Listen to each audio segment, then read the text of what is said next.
It's the name Sin City. It's not where you go, it's when you go. They're like, I want to see the Strip. I'm like, why? It's constantly growing. So much to do, so much to see. I haven't found a better view of the city. It's the American dream. Hey there, everybody. I'm here today for episode 2, Selling Sin City. And we're here with our special guest / producer / top realtor, Regis Mears. What's going on? How are you, sir? I'm doing fantastic. Thank you. How are you? You're smiling ear to ear, which means you've probably been in Utah recently. I just got back. How was that? Oh, it was a fantastic weekend. It couldn't have been better. Really? Other than that drive home, which sucked. What is it, before you tell everybody how long it took, how long does it normally take? Maybe 6 hours. And how long did it take? Oh man, almost 10. 10 hours. 10 hours. And it's really sad. Because there's a fire in between Tokerville and Leeds, Utah. Tokerville? Tokerville. We actually had to go off the freeway to go around. And we drove through Tokerville. Never done that before.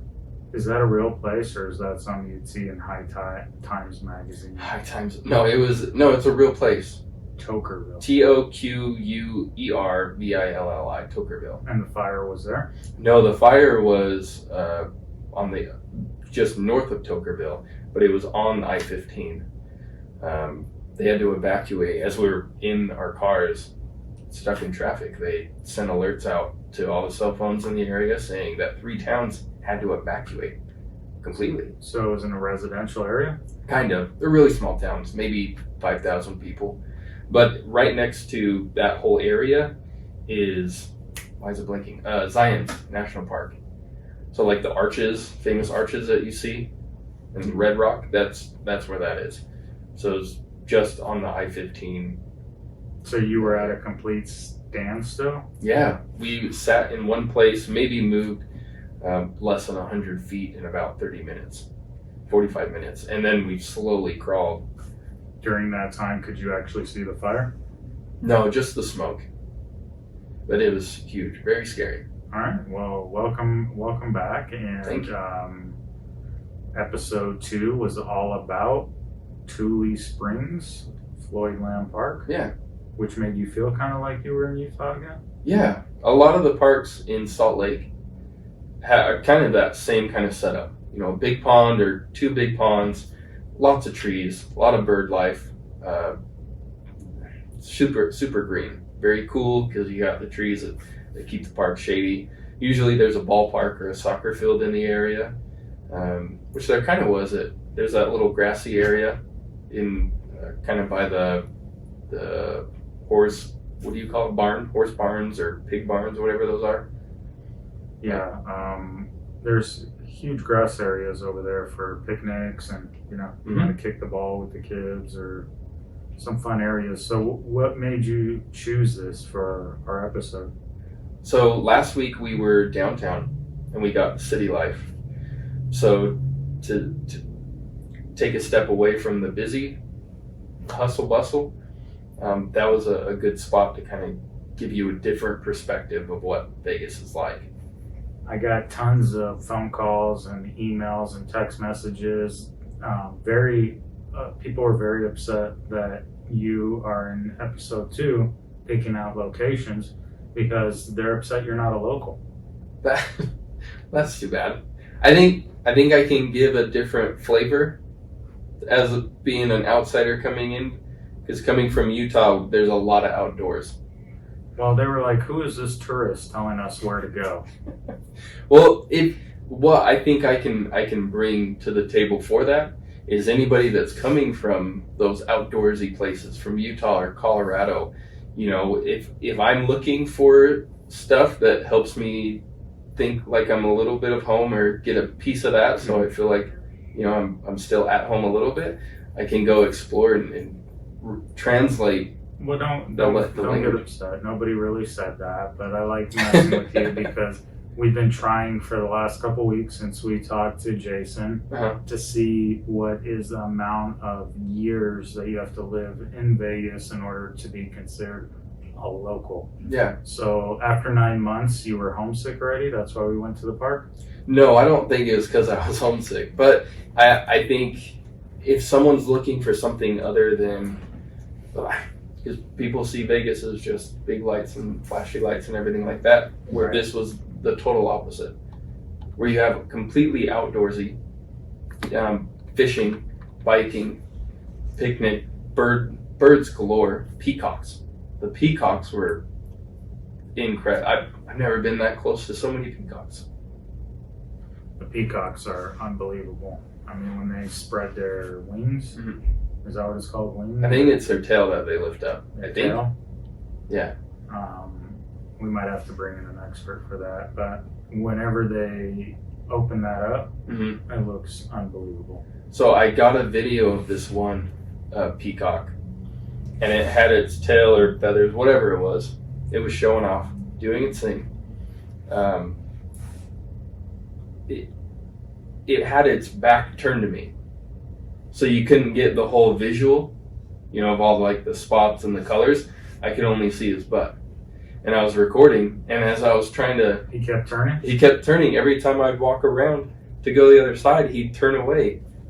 Yeah, I saw that. That was weird. I was trying to figure out why he was doing that. So why don't you kind of explain to us the process of going to the park and what are some of the first things you see when you get there? Sure. So to get there, you have to take Durango and head north to Brent Lane. As you turn right down that road, it takes you straight to the booth where you pay. It's $6 to get in. You'll see some trails as you walk through or drive through to get to the actual park itself. On the left side, you'll see where all the BMX jumps and the trails are to ride your bikes and such. Pay in the booth, you'll take a quick drive to, I think there's 4 or 5 parking lots that you can actually go to. And the first one you'll get in is where the old Tule Springs ranch was, and I guess still is, but it's not a working ranch. So a lot of the old historical buildings are still there. Through the 30s to the 60s, it was used as an active ranch. Part of it through the 30s and 40s was used as a divorce ranch because of our liberal marriage laws that we have here. Plenty of people would come here to get divorced because they can get it done so quickly. So they would use that time, instead of staying at a hotel or something, they would go off to the ranch and hang out and play in the pool, hang out with the animals and kind of get away from it and keep cool as the ponds and the old springs that was there. Kind of a nice getaway for people. But a lot of those old buildings that kind of explain what they're there for, that big white buildings, old windmills, stuff like that's in that first parking lot that you can walk through. And that's where all those peacocks were. There's like 24 peacocks there. So I'm reading online right now, and it says, I don't know, you said when you walked up to him, he kept turning towards you? Yeah. So what I'm reading is, when a male courts a female, he spreads out his tail feathers to display his colors and eye spots fully for her to see. So he might have thought you were a female peacock. I'm the weirdest looking female peacock there is out there, though. He kept turning for you. Have you ever seen a female peacock? They're not peacocks, actually. They're peahens. Peahens? I don't know. All right. Well, That's what I would imagine they would be. Well, if it's on the internet, it's 100% true. Probably. So he thought you were a female peacock. Interesting. Yeah. I was looking good that day then.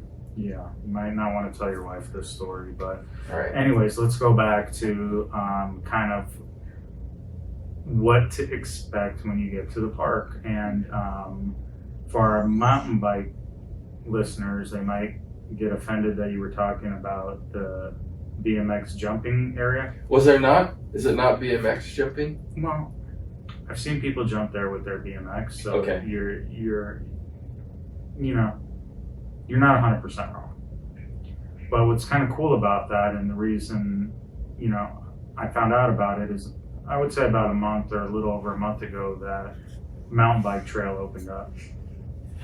And it's super cool because of all the jumps you're talking about. And when people watch our episode on YouTube, I kind of threw on a GoPro and went for a little spin, so they'll be able to see those jumps. But my wife was born and raised here in Vegas, and she used to do a lot of competitions over there with her horses. So that used to be a jumping area for that as well. So it's kind of cool to where it started from to where it became today. So all of those like bumps and jumps and stuff, was that all man-made, or was it like that originally, and then they just kind of took the trails as what the land did already? Well, it's kind of cool, the bike trail there. I did for the first time several weeks back, and what's nice about it is I think they made it that way, and you have kind of a beginner's trail, a more advanced trail, so there's a little for everybody. And when we were waiting in line to park there, which is not bad at all, it's about $6 to park there. But when we were waiting in line, you saw a lot of families with bike racks on there. Yeah. So it's nice. I mean, you have a beginner one for the kids, and also on the back side, you can also park. They have several parking spots where you don't have to pay to get in, where they just have a regular walking trail that's on the side of the park. And it kind of connects to it. So I've seen people there with bikes, and I've seen people there, believe it or not, with horses as well. That's what I was just about to ask, if they still bring their horses out here. And it's cool to even driving to the park, because you see a lot of that old, that Western lifestyle vibe still throughout that north part of the city. Yeah, and they used to have horses for heroes there, so we used to take the kids over there to check out the horses. And they've even had several carnivals we've been at the park, so it's an amazing area. But tell us some more about it. So after you get the first part of the section of the park of all historical buildings and all that fun stuff, that's then the next part of and they're doing construction. I don't know what it's for. There's a building that they're doing something. I'm guessing they're trying to put like a wedding venue or event center going on there. Just walking through the park the first time that I was there was one or two, I should say a few. There's two different wedding photo events going on. I mean, I don't blame them. It's a beautiful spot. So I think they're trying to turn maybe some of it into a wedding venue so they can host weddings there. Yeah, that's kind of upsetting a few people that they're, trying to do that. But I mean, I could see why. It's just a beautiful area for pictures and a lot of colors. And you get a peacock in the background with its feathers and wings poking up. What's a bunny shot? What's a female one called? A peahen? I just assume a pea because it's a peacock, and a female bird is a hen. And what are the babies called? A pea baby. Pea chicks. Oh, duh. Pea chicks. Common sense would say pea chick. It's a pea chick. And all right. Well, let's talk some more about the park before we get into peacock lesson and try to figure out why the peacock was attracted to you. But there was some fishing going on there too. Yeah, there's a plenty of fishing. I think there's 3 what we call lakes here, maybe large ponds. But they stock the lakes pretty often. Different fish. I think they stock them super often because Kendra on our team loves fishing, right? She fishes pretty often. Yeah, I've heard many stories. Lake Mead, I think, is the constant spot that she's out, but having this pretty close. Yeah, and that's her constant struggle. For her to catch a fish there is she's got a better chance of maybe hitting megabucks. Okay. But she caught a fish. I think they caught 2 fish. So there's a baby guy though. Yeah, the other one was pretty decent size. Both bluegills, I think, but they also have rainbow trout and they have catfish. So basically, what I'm trying to imply is that they really stock. Very full. a lot of fish there. We don't want to get like false hope though, in case anybody goes out and they don't catch anything. They're like, those guys lied. There's no fish in here. If Kendrick can catch a fish, they're catching a fish. That's all right. No? All right. I don't know. I come from Utah, but I'm gonna be honest. I hate fishing. What? I hate fishing. Why? There's no action. Nothing happens. It's peaceful. Well, Would you believe me if I told you I've never ate fish in my life? you've never ate fish? No. Or what's the proper way to say eaten? Eaten fish? Yeah. I don't believe that. Never in my life. Oh. Want me to tell you why? Yeah. It's a little embarrassing, but That's okay. Since nobody's listening, I'll tell you. Okay. When I was a young kid, my goldfish died and it scarred me. And then you never ate a fish since? Not since. I never had one. So, what? Anyways, For editing's sake, that's the same reason Devin won't eat it either. That's crazy. why do you guys keep giving me more editing to do? It's okay. Because you got easy on the All first one. It could stay in there. All right, so Kendra did some fishing there. She brought her family. Our whole team was there. Brandon, Jason did some picnicking. Yeah. What do you think of the picnic spot? You can't go wrong anywhere. They had them scattered all over the place. They had pavilions or just normal benches out. And it's never a bad place to go and just get away for a second. Turn your phone off. They had a spot where you can barbecue as well. Mm-hmm. They had benches you can sit at, or you can just roll out a blanket. Just hang out with the ducks. Yes, and please, if you guys, when you guys go visit, do me a favor and have your dog on a leash. Why is that? Because you know why. When we were filming the intro and we were trying to talk, and all of a sudden we hear screaming and not sure what language it was, but it was just super loud. Yes. And all of a sudden you see a family of 5 start running after their dog because he's chasing a peacock. I felt bad for the peacock, but that was very, very comical. The sounds this peacock made, I mean, you've probably heard them before since you know how to turn on a peacock, but the sounds that this peacock was making, I've never heard before. But no peacocks were harmed in the making of this video. We saw them bring their dog back. So that means it was okay, right? I think so. Yes. That's probably the fastest those people have ever ran in their life. Probably. They took off running so fast. But the best part is me and you did nothing about it except watch them go by. We were watching in shock. I didn't know that peacocks could fly that high. I thought they just hung out on the ground like an ostrich or something. It was struggling. It wasn't, I mean, flying up in the air. It No. was like kind of hopping. Big hop. Hover. I was a little concerned. I was too. I was nervous for that thing, but... Luckily, it was a little poodle. Oh, yeah, it was a little guy. Yeah, if that was a big dog, no shot. Oh, yeah. So please, if you bring your dog, bring a leash. Yeah, and clean up after him too. Bring poop bags. Yeah, I mean, there's a lot of birds there, right? Because there's domestic geese. Did we mention peacocks? You keep bringing up the peacocks. I mean, I know you got excited, but there was other birds there, and Snow geese? my wife made fun of me Why? because when I was there mountain biking a month ago, I told her I saw the biggest duck I've ever seen in my life. And then she told you it was a goose? A goose, geese, or what are they called? Well, multiple geese. Goose. One goose. The thing was massive. I said, "Boo, this is the biggest duck I've ever seen in my life." I showed her a picture. She made fun of me for hours Why? because it wasn't a duck. It was a goose. It was a goose. Hey, they look very similar. That's okay. It looks like a duck. Was it a white one? It looks like a duck on steroids. This thing was massive. So they have domestic geese there, and I think that there's some What does that mean, domestic? It means that they were born and raised there.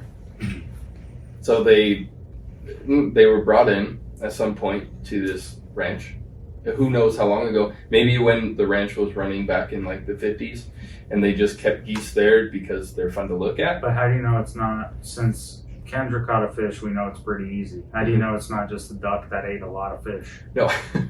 So and I'm not a bird expert, but I guess, I don't know.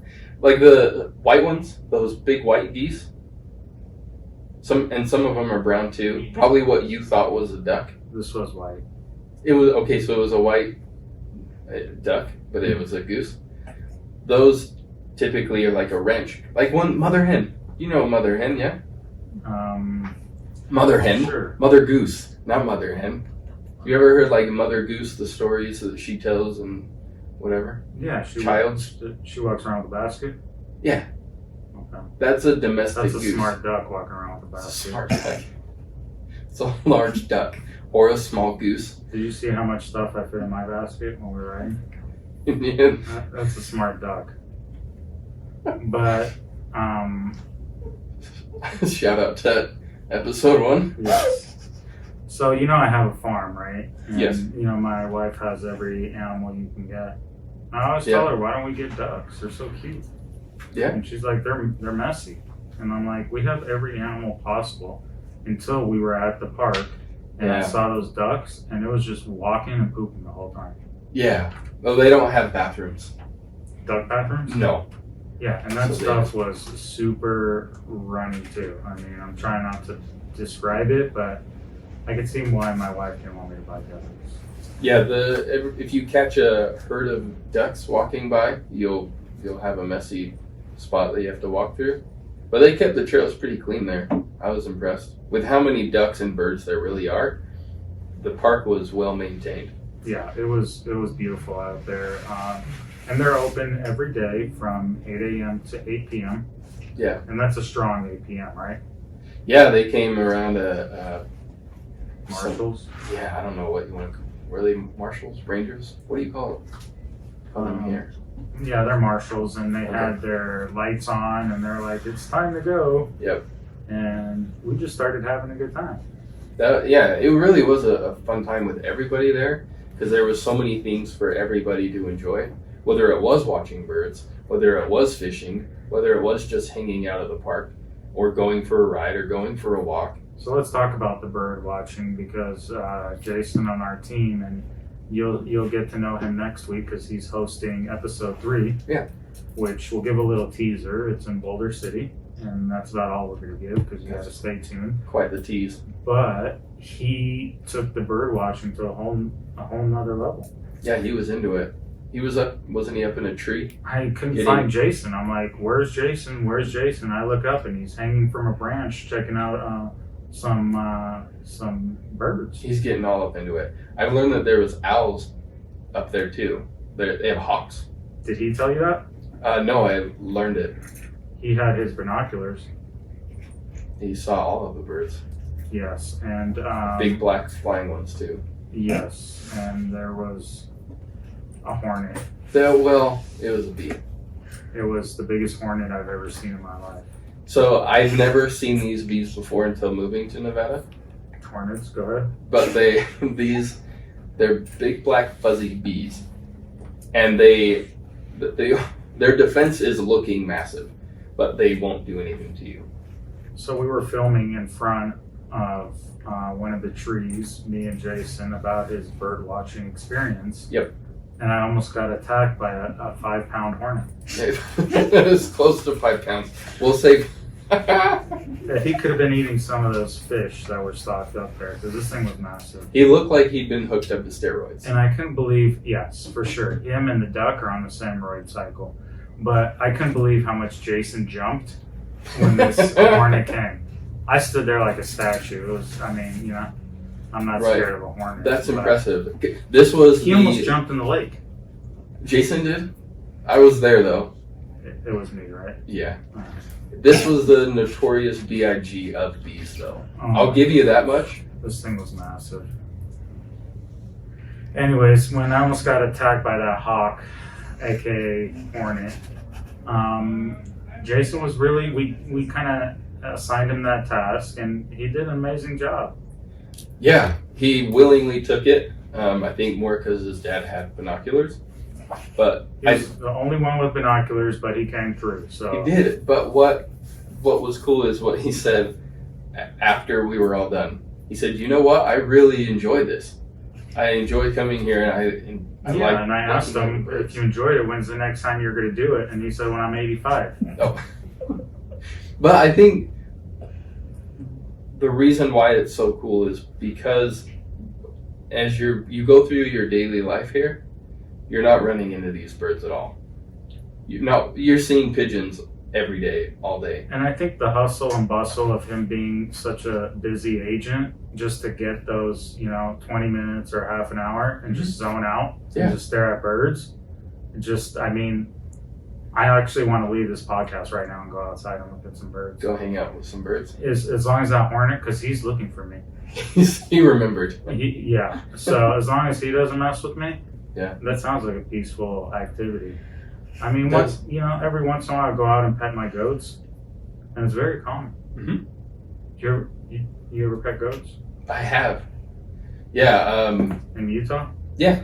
See, the funny thing there is you can, well, I guess depending on zoning here, you can have goats, but in Utah, in most places throughout the city, you can own a horse and put it in your backyard.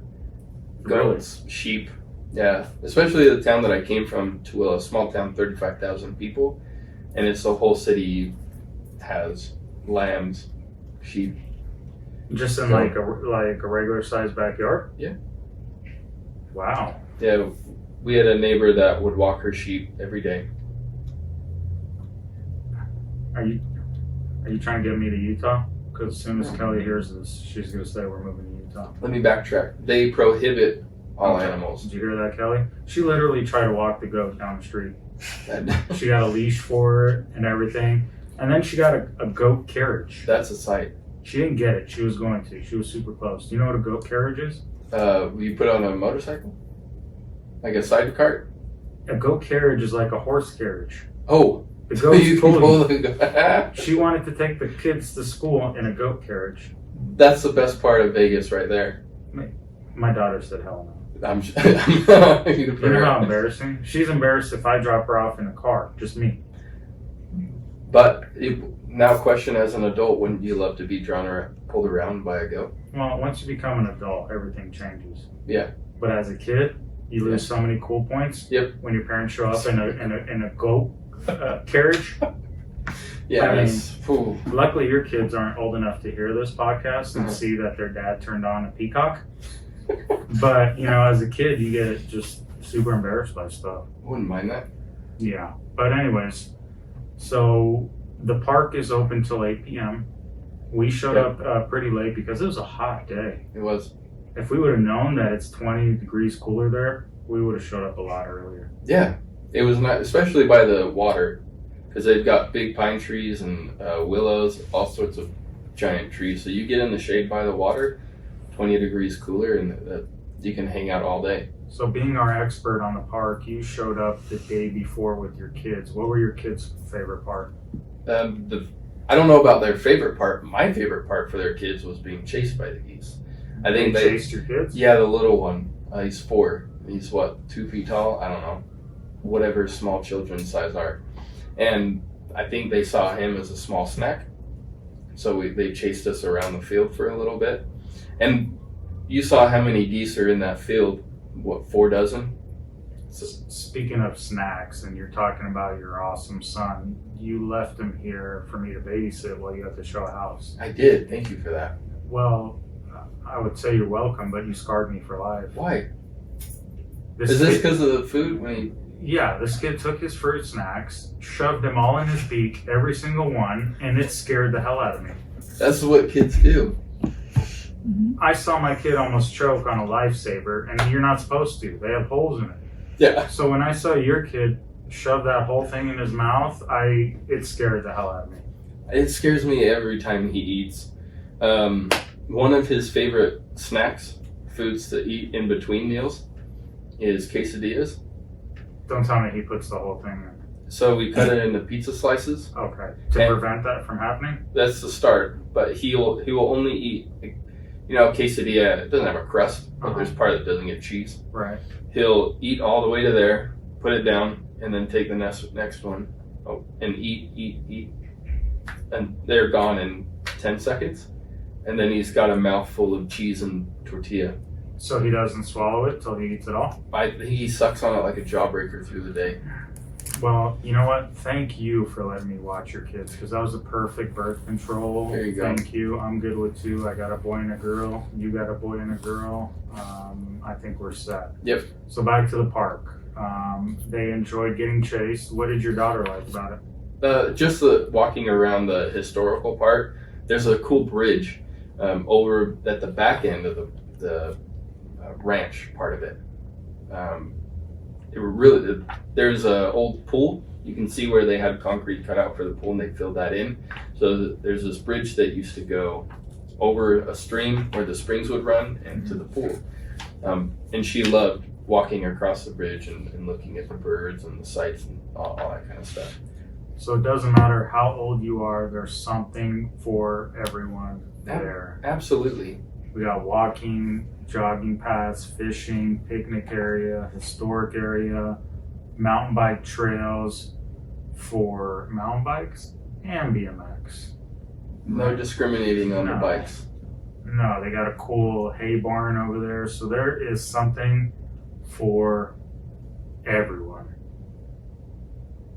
Well, awesome. Well, thank you guys.